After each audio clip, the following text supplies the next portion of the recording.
మీ సహోదరి సహోదరులు, మీ జీవితంలో వాడేం చేస్తాడో చూద్దాం, వీడేం చేస్తాడో చూద్దాం, అదేం చేస్తుందో చూద్దాం, వాళ్ళ ఇంట్లో ఏం జరుగుతుందో చూద్దాం, వీళ్ళ ఇంట్లో ఏం జరుగుతుందో విందాం. ఈ చెత్త చెదారాన్ని దగ్గరికి రానివ్వకండి. కారణం ఏంటి తెలుసా? నీకంటూ ఒక జీవితం ఉంది, నువ్వు చేయాల్సింది చాలా ఉంది. నీకంటూ ఒక కుటుంబం ఉంది, నీ మీద చాలా బాధ్యత ఉంది. నీ బాధ్యతలను పక్కన పెట్టేసి, నువ్వు చేయాల్సిన పనులు పక్కన పెట్టేసి, వాళ్ళ గురించి వీళ్ళ గురించి, వాళ్ళు చేసే వాటి గురించి, వీళ్ళు చేసే వాటి గురించి, వాళ్ళన్న వాటి గురించి నీకెందుకు చెప్పు?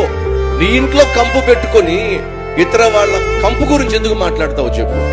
కాబట్టి సహోదరి సహోదరు, బైబిల్ సెలవిస్తుంది, వాని క్రియలను బట్టే దేవుడు ఏం చేస్తాడట? తీర్పు తీరుస్తాడు. కాబట్టి నీ జీవితంలో దేవుడు నువ్వేం చేయాలని ఆశపడుతున్నాడో అది చెయ్యి. నీ జీవితంలో దేవుడు ఏం ఆశిస్తున్నాడో దాని గురించి ఆలోచించు.